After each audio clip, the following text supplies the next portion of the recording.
Welcome to Bosco Campus Vision.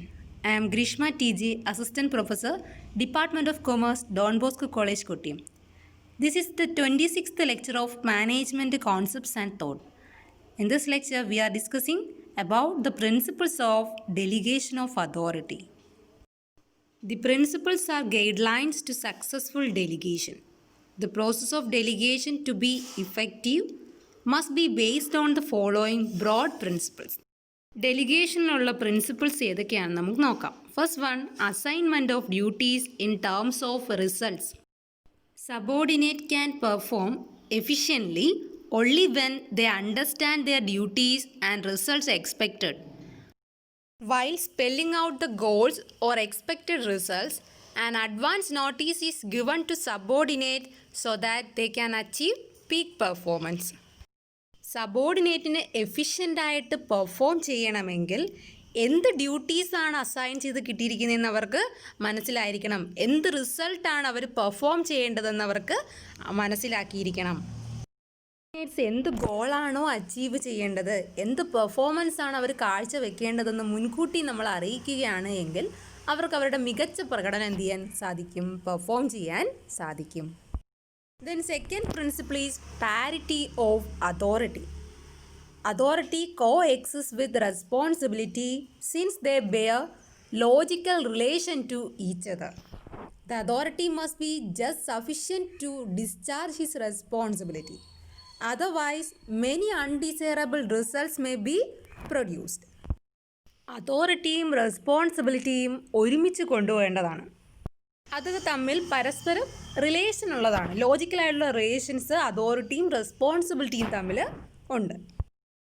ഉത്തരവാദിത്തം നിറവേറ്റാൻ അധികാരം വേണം, അല്ല എങ്കിൽ അനാവശ്യമായിട്ടുള്ള റിസൾട്ടുകളൊക്കെ ഉണ്ടാകാൻ സാധ്യതയുണ്ട്. Then third principle is classification of limits of authority. Limits of authority must be classified to the subordinates so that they may not assume excessive authority than desired. Knowledge about the real limits of authority enables them to develop their personal capacity to exercise initiative and to know their area of operation. അതോറിറ്റിയുടെ limits subordinates തരംതിരിക്കേണ്ടതാണ്. അവർ ആഗ്രഹിച്ചതിലും കൂടുതൽ അധികാരം അവർ ഏറ്റെടുക്കാൻ പാടില്ല. അധികാര പരിധിയെക്കുറിച്ചുള്ള knowledge സബോർഡിനേറ്റിനുണ്ട് എങ്കിൽ അവർക്ക് അവരുടെ personal capacity develop ചെയ്യാനും അവരുടെ പ്രവർത്തന മേഖല ഏതാണെന്നും അതിനനുസരിച്ച് അവർക്ക് പ്രവർത്തിക്കാനും സാധിക്കുന്നത് അവരുടെ ലിമിറ്റ്സ് ഓഫ് അതോറിറ്റി അവർക്ക് മനസ്സിലാകുമ്പോഴാണ്. Then fourth principle is absoluteness of responsibility. Responsibility being an obligation should not be delegated. Hence, no manager can escape from the responsibility for the activities of his subordinates. He cannot, along with authority, pass on his responsibilities. Thus, responsibility must be absolute.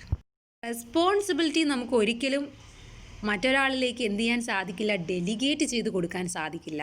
ഒരാളുടെ responsibility അയാളുടേത് മാത്രമായിരിക്കും. ഇപ്പം manager അയാളുടെ work സബോർഡിനേറ്റിലേക്ക് delegate ചെയ്ത് കൊടുത്ത് work സബോർഡിനേറ്റിനെ കൊണ്ട് ചെയ്യിച്ചിരുന്നാലും മാനേജറാണ് അതിൻ്റെ മൊത്തം റെസ്പോൺസിബിലിറ്റിയും ഏറ്റെടുക്കേണ്ടത്. അത് മറ്റൊരാളിലേക്ക് എന്ത് ചെയ്യാൻ സാധിക്കില്ല, ഡെലിഗേറ്റ് ചെയ്യാൻ സാധിക്കുന്നതല്ല.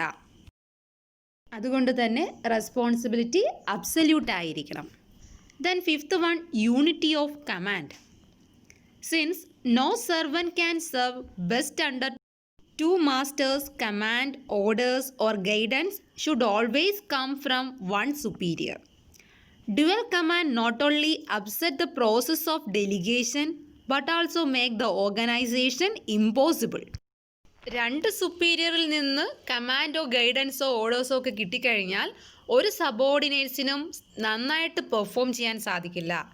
എപ്പോഴും ഒരു സുപ്പീരിയറിൽ നിന്നാണ് അറ്റ് എ ടൈം നമുക്കൊരു കമാൻഡ് കിട്ടുന്നതെങ്കിൽ അത് നമുക്ക് എന്ത് ചെയ്യാൻ സാധിക്കും, നന്നായിട്ട് പെർഫോം ചെയ്യാൻ സാധിക്കും. ഡ്യുവൽ കമാൻഡാണ് കിട്ടുന്നതെങ്കിൽ ഡെലിഗേഷൻ നടക്കത്തുമില്ല, ഓർഗനൈസേഷനെ അത് അസാധ്യമാക്കുകയും ചെയ്യും. ദെൻ യൂണിറ്റി ഓഫ് കമാൻഡ് എന്ന് പറയുന്ന പ്രിൻസിപ്പിൾ ഡെലിഗേഷനിൽ ഉണ്ടായിരിക്കണം. അറ്റ് എ ടൈം ഒരു സുപ്പീരിയർ മാത്രമേ കമാൻഡ് ചെയ്യാൻ പാടുള്ളൂ അവരുടെ സബോർഡിനേറ്റിനെ. The next important principle is Kala chain.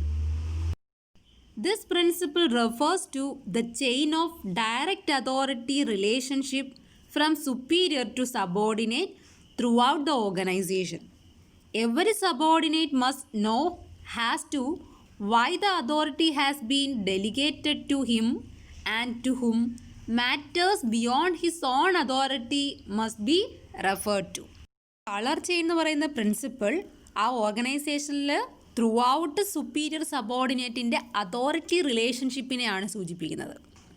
എല്ലാ സബോർഡിനേറ്റ്സും അറിഞ്ഞിരിക്കണം എന്തുകൊണ്ടാണ് അവർക്ക് ആ അതോറിറ്റി ഡെലിഗേറ്റ് ചെയ്ത് തന്നത്, എന്ത് കാര്യം ചെയ്തു തീർക്കാനാണ് അവർക്ക് ആ കൺസേൺഡ് അതോറിറ്റി അവർക്ക് നൽകിയിട്ടുള്ളത്, എന്താണ് അവർ ചെയ്യേണ്ടത്. സബോർഡിനേറ്റ്സ് തനിക്ക് കിട്ടിയ അതോറിറ്റിക്ക് അതീതമായിട്ടുള്ള അതോറിറ്റി ആർക്കാണ് നൽകേണ്ടത് എന്നുള്ള കാര്യം ഓരോ സബോർഡിനേറ്റ്സും അറിഞ്ഞിരിക്കണം. That is colour chain principle. Then the next principle is effective communication. There should be two-way communication between the superior and the subordinates. The superior must give the discretion and instructions in clear terms. Also, the subordinate should accept it in the right sense. സുപ്പീരിയറും സബോർഡിനേറ്റും തമ്മിലൊരു two way communication ഉണ്ടായിരിക്കണം. Superior മാത്രം എപ്പോഴും command സബോർഡിനേറ്റ്സിന് കൊടുക്കുക മാത്രമല്ല, സബോർഡിനേറ്റ്സിന് പറയാനുള്ള suggestions ആര് കേൾക്കുകയും വേണം, സുപ്പീരിയർ കേൾക്കുകയും വേണം. അപ്പോൾ ഒരു ടു-വേ കമ്മ്യൂണിക്കേഷൻ ആ ഓർഗനൈസേഷനിൽ ഉണ്ടായിരിക്കണം. സുപ്പീരിയർ നൽകുന്ന ഡിസ്ക്രിഷൻസും ഇൻസ്ട്രക്ഷൻസും ഒക്കെ ക്ലിയർ ആയിട്ട് സബോർഡിനേറ്റ്സിന് വ്യക്തമാക്കി കൊടുക്കുകയും അത് റൈറ്റ് സെൻസിൽ സബോർഡിനേറ്റ് എടുക്കുകയും വേണം. എങ്കിൽ അതൊരു ഇഫക്റ്റീവ് കമ്മ്യൂണിക്കേഷൻ ഉണ്ടാവുകയുള്ളൂ. These are the 7 principles of delegation of authority. Okay, this is all for today's session. Thank you for listening.